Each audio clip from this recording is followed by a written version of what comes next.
Good evening. Welcome. It's Monday night. Whiskey with Rich. And to kill a little time to let some people climb on here, I'm going to do a little show off a drink of choice tonight. I was in Texas last October at the KBF Open on Toledo Bend, and I walked into a liquor store and I found this Crown Royal, which is back in 2014, the Crown Royal, which is made in Manitoba, Canada, released for Texas only, and to dealers that had to buy a full barrel to sell it. It's a single barrel expression straight from the cask. At 103 proof, this is the strongest liquor I've bought in a liquor store, other than homemade stuff. But in 2015, they extended it to other states. We still can't get it in Canada at that strength. I don't think they allow it on the shelves. It's a fairly smooth whiskey, considering it's 51.5% alcohol. It's a fun drink, but I better not drink too much tonight. Cheers. We have a couple guests, but our main guest tonight is 2018 KBF champion.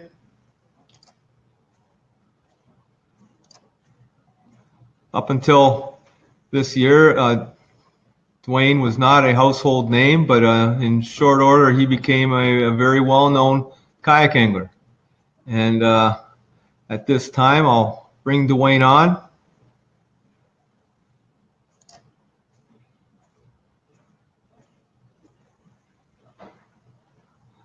Welcome, Dwayne. Thank you for coming on tonight and sharing your experience. I see you see the picture I chose. There's a reason why I chose that picture. It was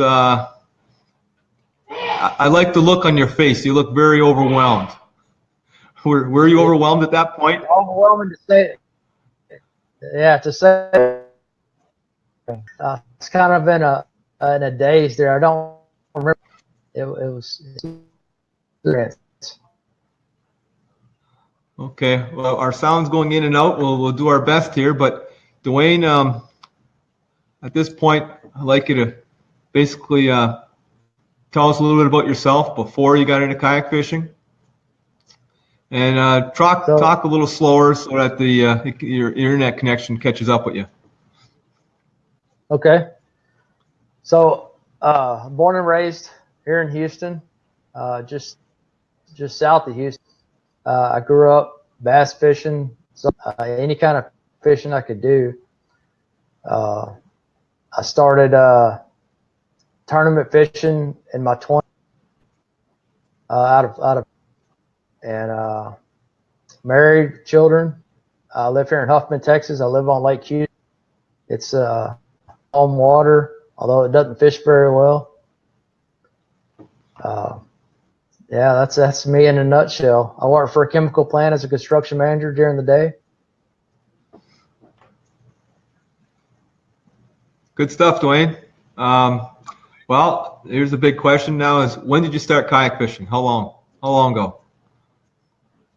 I got my first kayak about 3 years ago, probably. I got an ocean kayak because I was fishing the marsh, and it didn't take long before I upgraded. I live here on Lake Houston, so it was easy in the bayou and run up down the bayou. And if somebody started work, try owning a big boat. Yeah, that big boat with the maintenance and the fuel and the loading and unloading and cleaning, that's a lot of work. It's easy to me to throw in the bayou and fish after work. So, yeah, I've been doing it for about. I started tournament. This is my second season of tournament fishing. When did you? Which tournaments were you doing in Texas? Which series were you working on? The East Texas kayak fishing, and they're mainly out of the like the Longview area, which is probably 4 hours for me. But everybody fish and trout, saltwater, and bass fish love. So I have to travel a little bit to meet up with them guys to fish, and so I started joining the online tournaments with KBF and KBF events when they were. All right, and I'm assuming that you're pedaling, motor. What's your choice? I paddle. I paddle. So I got really bad knees. My knee all day or all week. So I paddle. I never got it. I invested in the Torpedo. When I bought the Wilderness with intention to do the Torpedo thing, but with East Texas fishing and the DFW area and Austin, my only option was the paddle. Okay, well, that's and you were. I'm not sure about the first 2 years I was here at the KBF, but you're one of the few to win with a paddle. Paddling, no motor. I mean, it was kind of a surprise. When did you decide you were going Yeah. to fish the KBF Championship? I As assume I this got was involved, was this your first year? this was the first year of the national championship. So I called Okay. June of 17 at Lake Cato up there at Buck owns. He's a partner to Hook with Chad there at KBF and a trail event there at Lake Cato, and that's where I qualified for last June. So ever since then, when I qualified, intentions were to go and compete. All right. What kind of preparation did you like? I'm assuming you've never been on Kentucky Lake before this tournament, before the KBF Championship. No, I had never been. The online study, the avionics, Google Earth, any kind of article I could find, any YouTube video that I read or about ledge fishing, ledge fishing. And that when I went, that was my intention to go ledge fishing. I had never, in Texas, 10 foot, we don't ledge fish. We don't even know. So Kentucky Lake was a new experience for me. I read in another article you had done with somebody that you tried ledge fishing during the pre-fish days and you went shallow. Did you go shallow on day one or had you tried shallow on during pre-fish? No, I went shallow day one.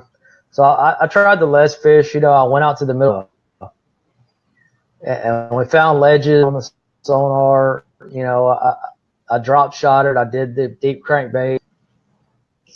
I tried all the different techniques out or thought might work, and I didn't get anything. I caught a big blade, and I caught the side of the head one day. One of those Asian carp jumped up my lap. That was the extent.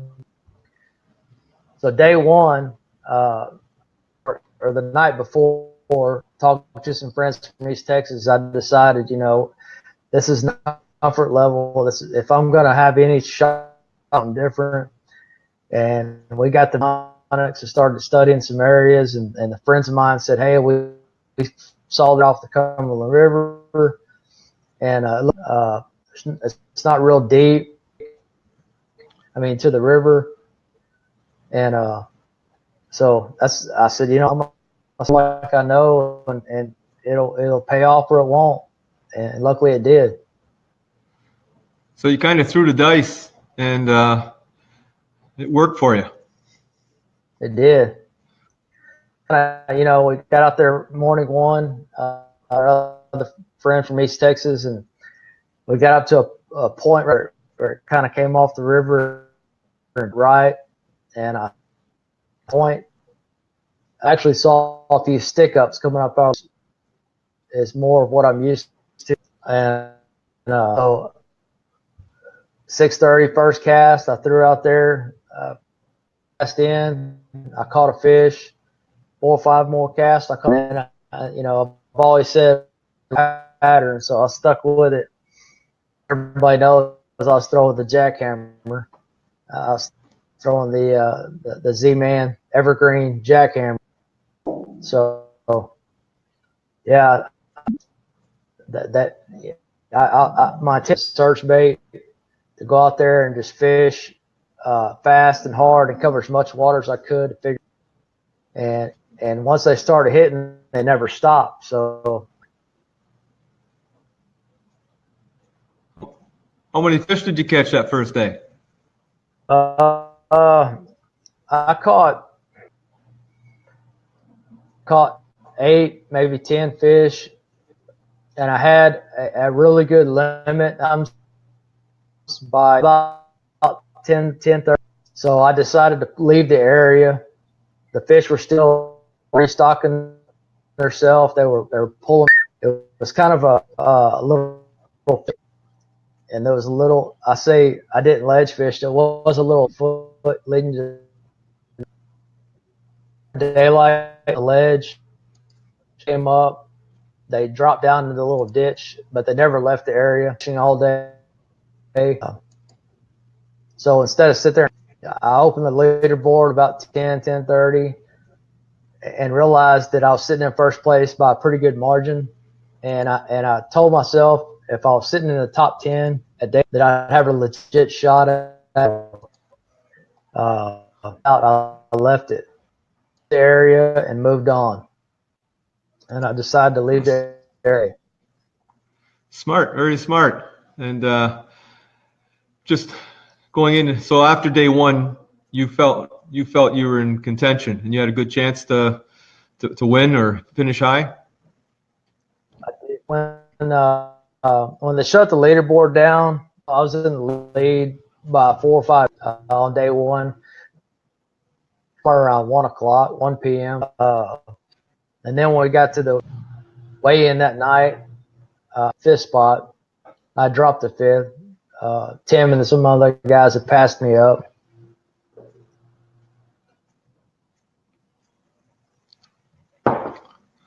Okay, Dwayne, I'm just going to apologize to people that we are breaking up a bit. I am understanding most of your of what you're saying. Hopefully, hopefully everyone else is too. You know, try and bear with us. Dwayne doesn't have the best internet connection, but I'm still getting a lot of content of what he's telling us, and it is still very interesting. So, Dwayne, on after day one and going into day two, did you go back to the same spot that you started on day one? I went right back to the same spot, point I started on. I was going to repeat everything, and you know, like I tell everybody, you know, bass fishing, a big scientific algorithm. You know the water temp, you know the barometric pressure, the ambient temperature, where the fish are, and you calculate it all up. This is where they got to be. Day two, I went back to the same, and the first cast landed in a tree. There was a tree sticking up out of the water, and I caught the top of the whole first cast, and taking on the lure, trying to get it out of the tree, and that I messed up right off the bat. And about that time, my line takes off to the left, and I see it was 22.5 inches. She was probably 6. She came up like that. Okay, Dwayne, finish that last sentence. I was holding on to it, and we kind of lost you. What about the last fish there? Okay. So first cast in the morning, and I threw it.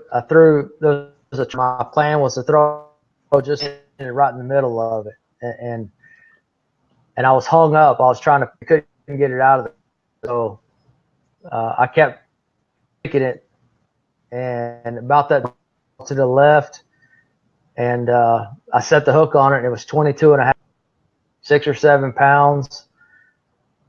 Girl, and she got me big fish for the hour. Nice. Yeah, first K2.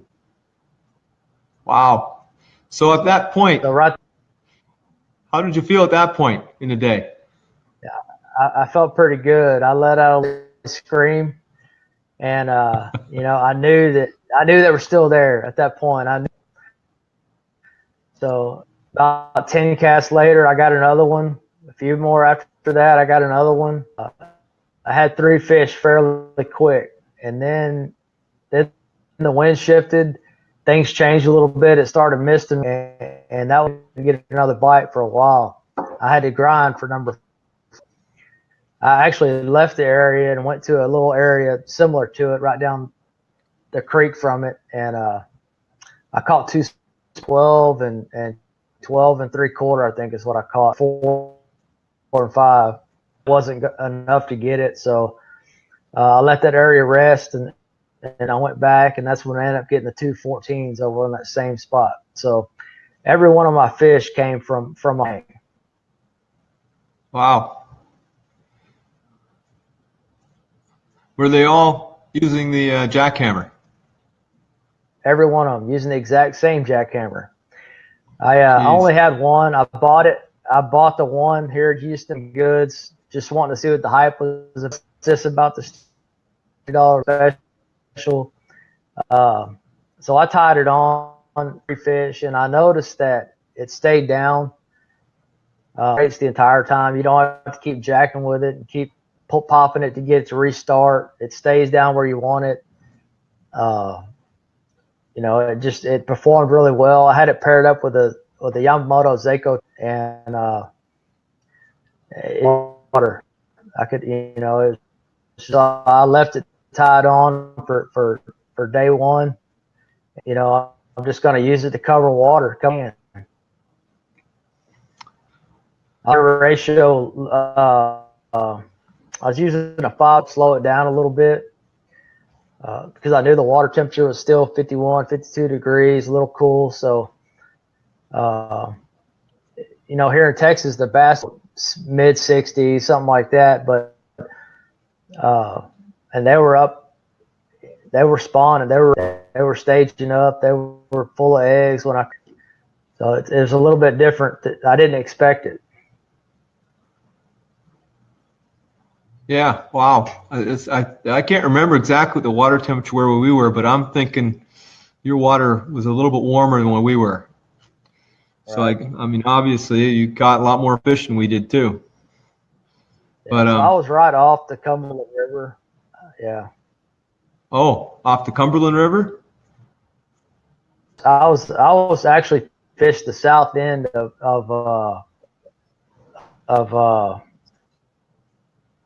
I was like in the Dover area, little Okay. town of Dover.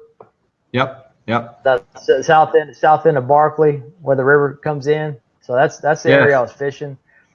And so in my head, I was thinking river flow, and it had a little bit of flow to it, and right out of that current, that easy mill, and I targeted first.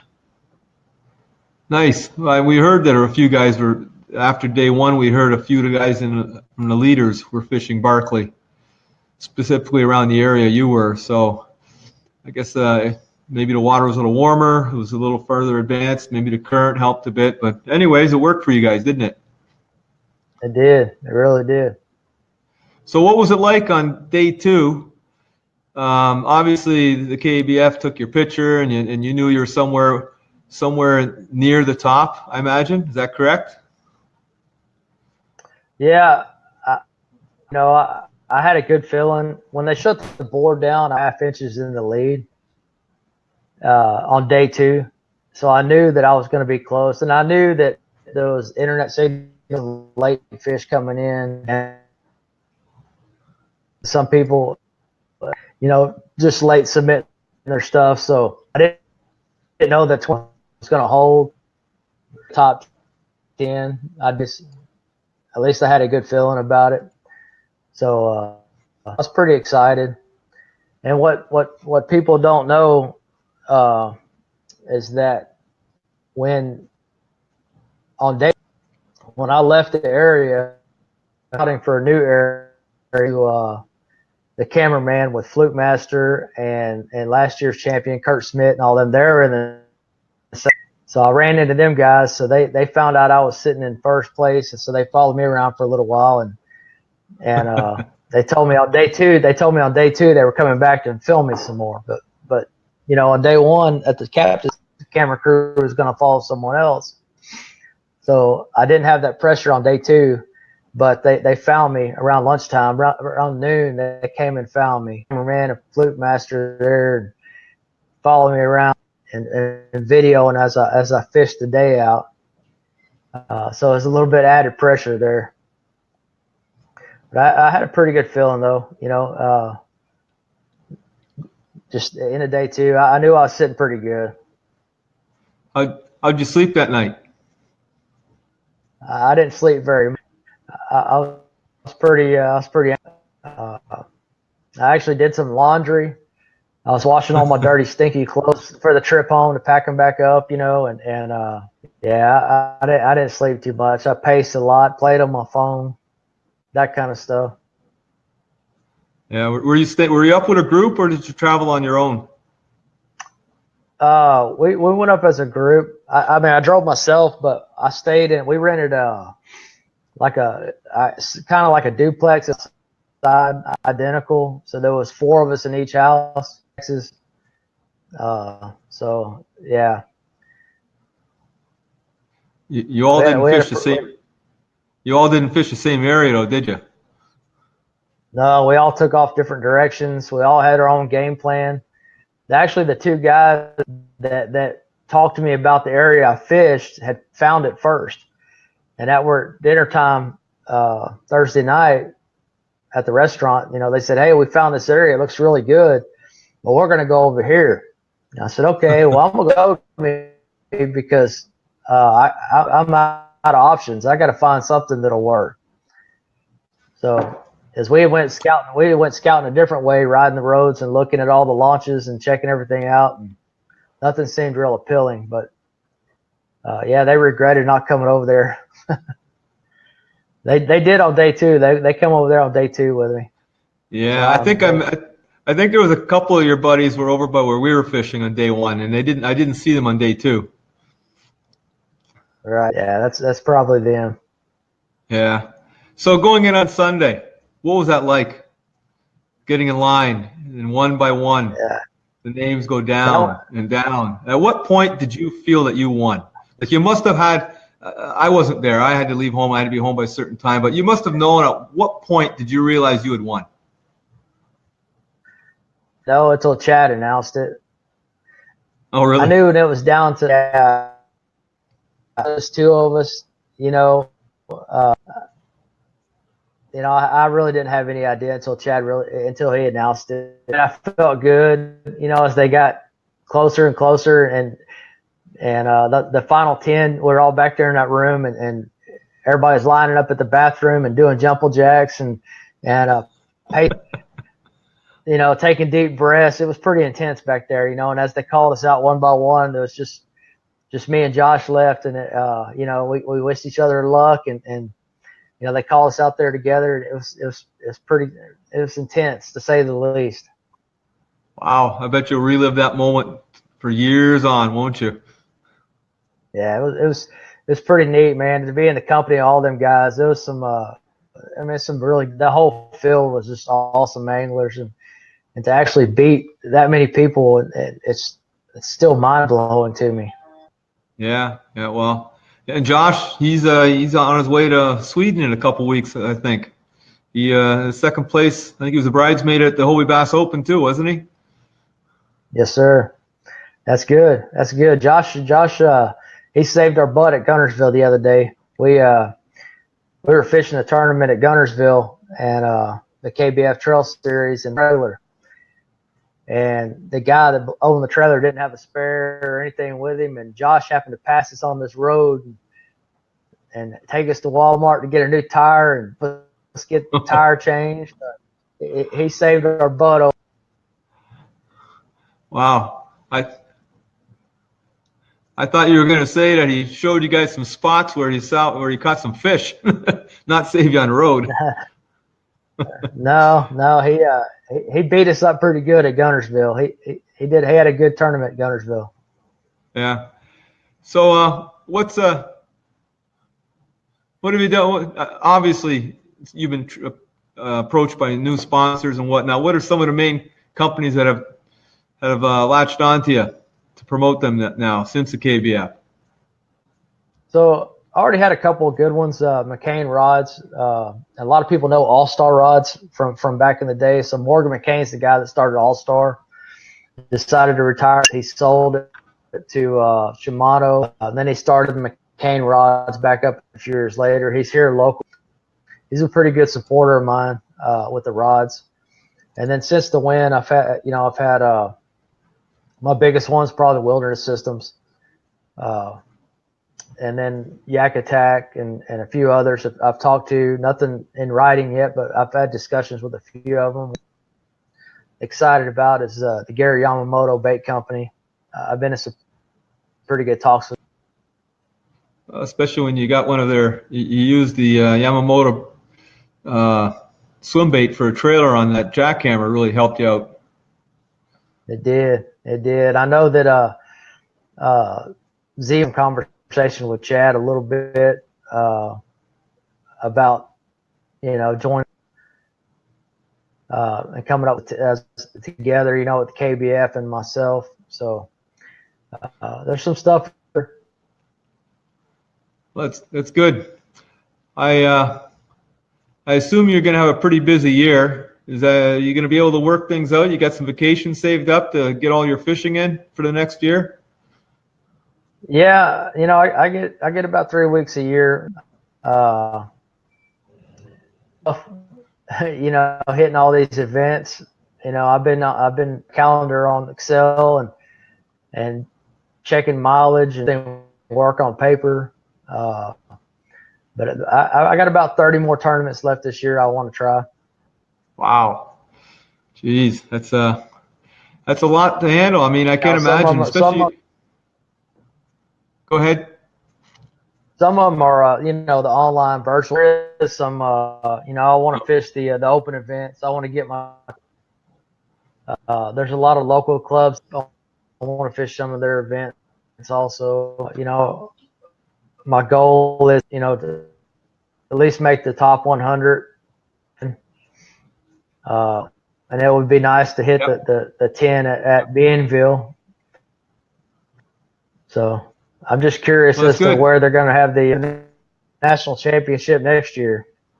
Yeah, you got a little scare there earlier today. Chad was playing with us. Yeah, he was. I got to start mentally preparing for that one. Yeah. But Dwayne, it was great having you on. I know you got a busy year coming, and I'm just, I really apologize about our connection because you really had a lot to say here, and I enjoyed it. It's great hearing when someone like yourself, that other than in Texas and the clubs that you belong to, they know you, but the rest of us had never heard of you. And for the last 3 years, for the 3 years I've gone to the KBF National Championship, all 3 years, it's been somebody that we really never heard of. And to me, that's what's great about the KBF. Guys can come in there and not be familiar, either we're not familiar with or not familiar with the lake, and they can win. I mean, your story is awesome. I just wish it would have been a little more clear. But, to go in and pre-fish and struggle and then come in on day one and just hit that spot, it's a great story. And I think it gives other people a lot of hope that they can, you go through those tough pre-fish days where you don't latch on to anything or you don't get anything. It just sometimes luck plays a big part in being successful. So it does. I wish you luck this year, Dwayne. I hope sometime down the line we can connect up and fish together. But again, appreciate you coming on, and all the luck to you this year. Enjoy your crown. Thanks for having me, Richard. You take care. We'll see you. You too. All right. That was again. I apologize for the connection. We're trying. I'm not sure of what kind of upload speed we need to get. I knew Dwayne was going to be a little difficult, but hopefully you were able to listen on. It is just a great story. I mean, it's better than what I thought it was. The way he struggled on the pre-fish days and then came out in a win like that. Next on, we have a fella that I had never met him until last year, and he finished last year with a win in the Cats Midwest Series, a series that I'm tournament director for, and the last KBF Trail event on Lake St. Clair. I was lucky enough to latch onto some fish early and thought I had it won. And then I see a guy creeping up on me, and when the leaderboard ended, I didn't know if he caught me or not. But this past weekend, he picked up where he left off last year and really dominated. I think he won by 6 or 7 inches. But we're going to have on. We're going to bring Bret Marsh on. Maybe some of you haven't heard of him, but I'm pretty sure we're going to hear a lot of him in the next couple of years. Let's see. I'll get him back on now. Whoops. Here we go. Hello, Bret. Hey, Rich. How's it going? Good. How about yourself? Doing all right. Can't complain. It was very interesting with Dwayne the last bit. I just wish it would have been a little clearer. He had a lot to say. Great guy. He was very accommodating when I contacted him. I figured he'd be very busy and it'd be tough to get him on, but it's just too bad that we weren't able to hear him real clear. Were you able to hear much? I could pick out some stuff towards the end, but the beginning was a little bit shaky. Yeah, I can't imagine everything he has to do now with with winning the national championship. So for him to take the time, that was pretty cool. And a 40-hour-a-week job. Yeah, yeah. To try and fish all those tournaments. But anyways, as I said earlier, you finished last year pretty strong, and you picked up right where you left off last year.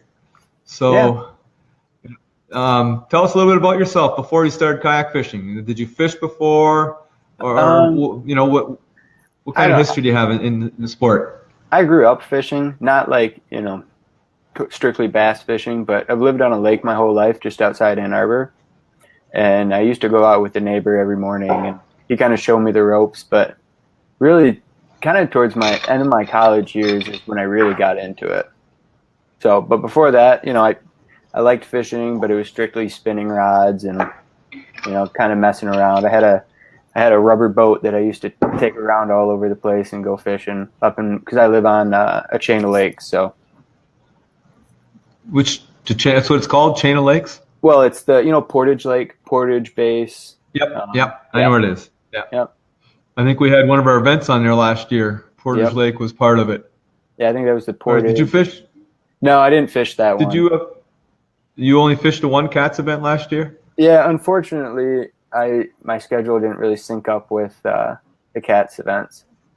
So, all right. So you're done college now. You got a full-time job also, correct? I'm still in school. So. Oh, you're still in school. Okay. Yeah, still in school, working, still in school, but a couple years and I'll be all done. So you're squeezing fishing in as much as you can. I'm squeezing fishing in and being engaged to my wonderful fiance. So she's back from So she's back from Pittsburgh recently. She was in CRNA school there. So she's back. So now I get to spend more time with her and less time on the water, but Oh well. Yeah, oh well. Sometimes being apart makes the heart fire, right? Mm-hmm. Yeah. Yeah, I'm glad you can try and sell that one. When did you start fishing from a kayak?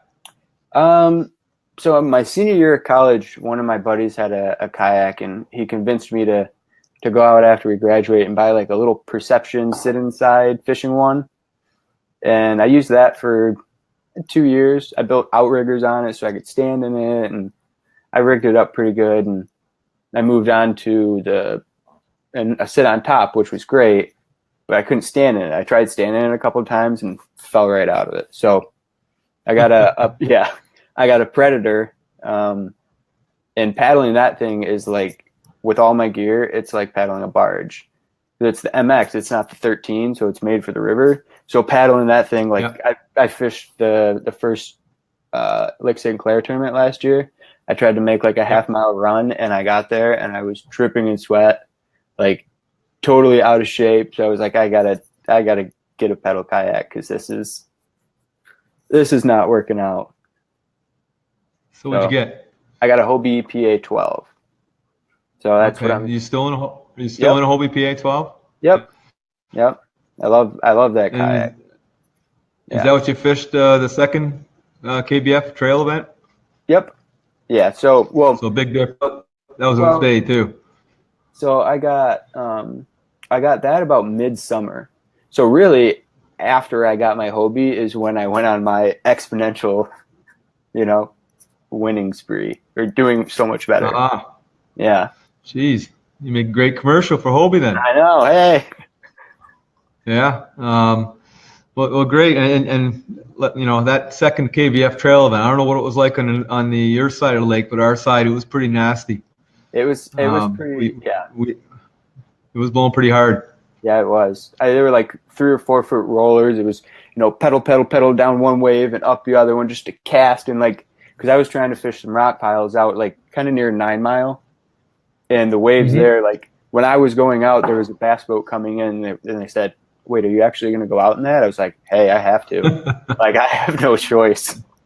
So, yeah. So you were getting the same weather we were, because 9 Mile would have been just directly north of us. Yeah. And if I remember correctly, it was a northeast, or it was a lot of east wind that day. Yeah, it was a tough. Yeah, it was about the worst wind you could get to try and fish on that side of the lake. That side. Yeah. Yeah, I know. I got in a little too shallow. I almost went over because, well, you know what it's like when it starts coming into 2 feet of water. The waves kind of double. Mm-hmm. You get a nice little surf. But anyways, I was lucky enough to up above the water. So you obviously qualified for the KBF and the National Championship. Did you make the trip down? Yeah, I did. I went down with one of my buddies, Justin Tobacek, and we stayed down kind of north end of the lake. So I know that we fished a lot of the same bays and stuff that you fished with Rob, and I ended up fishing the first day on a little bit south of Pisgah Bay. I put in there, and on that Thursday I went out, and it was a beautiful day. It was the first actual nice day that we had. And before that, I found what I thought was a decent pattern. I caught like a 19 and like a 18 on consecutive casts in like 2 foot of water off stumps on that same Z-Man chatterbait that Dwayne was using. But yeah, right? Kicking myself now. But the next day I went out on Thursday, and I went out in a little bay south of Pisgah Bay, and I found all these brush piles and laydowns, and they were like in 8 feet of water, and it was on some unmarked ledges, and there was like 15 of them. And I went through in an hour, and I caught 94 inches, and I was like, holy shit, like this is it. Like I can win here. And so that's where I went the first day. My first cast, I caught south. That was south of Pisgah Bay, so it was between Smith Bay and Pisgah. Yeah, so it was like it wasn't necessarily like a creek. It was just like a little bay right there. It wasn't like that. Was there a launch that was kind of dried up because the water was too low at the back of it? I must have passed it. I went through there and I saw someone fishing in there for quite a while. Yeah, so I guess that was you. Yeah, I covered that area.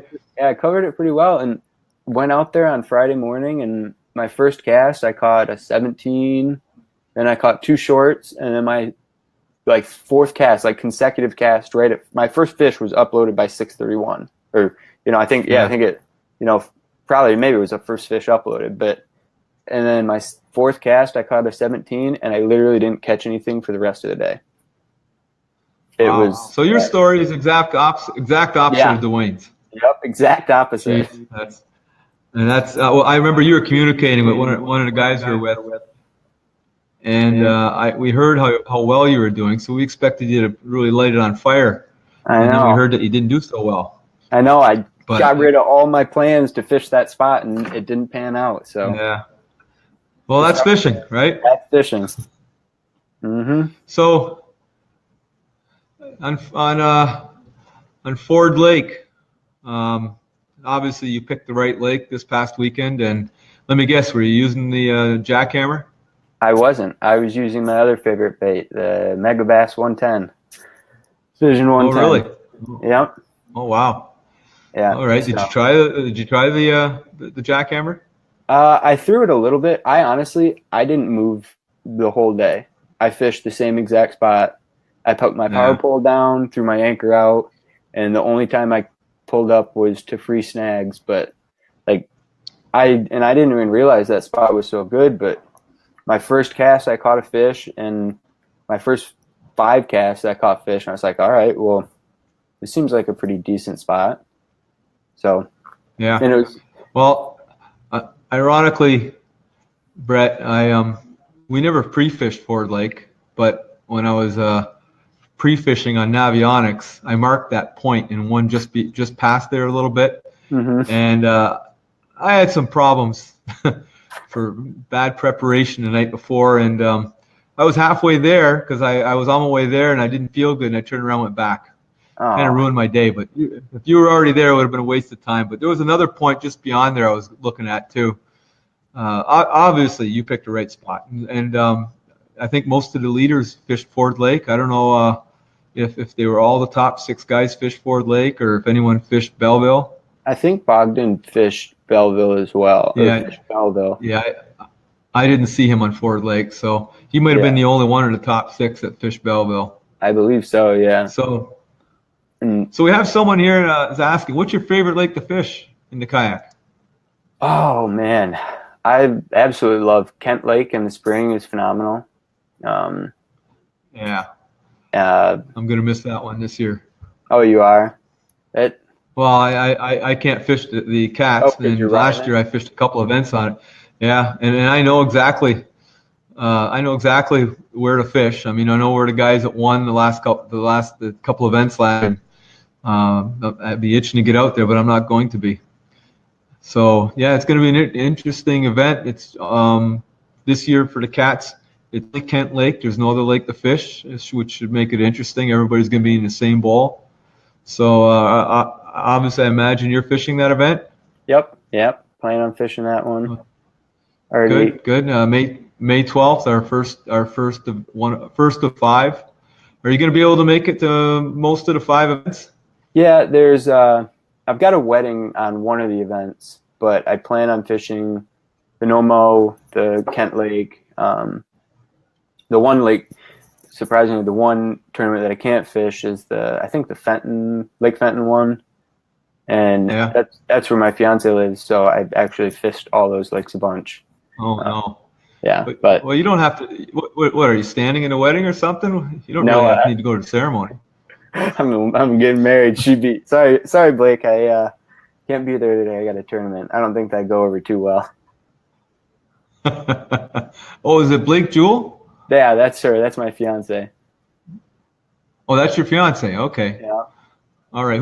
So whose wedding is it? Not your wedding, is it? It's her brother's wedding on that. Okay. Yeah. So I'm in. All right. I'm one of the groomsmen. Okay. So other than that event, you're gonna make the other 4 events. Obviously, you're one of the favorites to contend with the Angler of the Year and King of the Fish. We got some pretty good prizes. I don't know if you saw the lineup. Yep, for the Cats series. Mm-hmm. Did you? Are you fishing any of the other series? So I'm doing the MKT. I fished the first tournament 2 weekends ago, and I'm also doing the handful of KBF events that we have. I think Mike McKinstry's putting on too, and I might be doing some of the Michigan, Ohio anglers ones in the NOMO, of course. So I got a handful of tournaments coming up. Good. Yeah. So anyways, Bret, it was nice. Thanks for coming on, and wish you luck for the year. Thank you, Rich. And good luck in your next tournament. Take care. Thanks. Have a good one. Thanks for having me. All right. Okay, great. Thank you. All right. Just to wrap up, I'd like to mention about the Michigan Kayak Trail number 2 event is this weekend. I think your deadline is on Wednesday. Sponsored by Gull Lake on the Grand River, Comstown Park to Lake Michigan, including the bayous and Spring Lake. I'm quite certain it's Wednesday's the deadline. So correct me if I'm wrong with the comment on here. And also, you have till tonight, 11:59, for the KBF Online Challenge in your respective states. For the May KBF Online Challenge, 11:59 tonight. I think we've got over 30. We got over 30 signed up for the Michigan Online Challenge. And next week, May the 8th, it's a Tuesday night. We have Rob Baginski and Craig Hefner, last year's Border City Classic qualifiers for the Hobie Worlds. They will be on, and they will be leaving for Amal, Sweden a couple days later. We'll have them on and talk about their expectations and their preparation for the Hobie Worlds. It's a great opportunity. I've been to one, or I've been to a couple of them. I worked at one and fished one, and it's quite a bit different than any other event you'll ever go to. It's an experience of a lifetime where they will meet people from all over. And also, I'd like to remind you, on May 12th is the first Cats event on Kent Lake. You can sign up at iAngler. You can find the links directly from the Facebook page or group page, Kayak Anglers Tournament Series Midwest, or the Cats Midwest group page. Anyways, thank you, and again, I apologize for our connection with Dwayne. He's a great guy, and he interviews very well, and it's a great story. So, good night. Thank you for listening.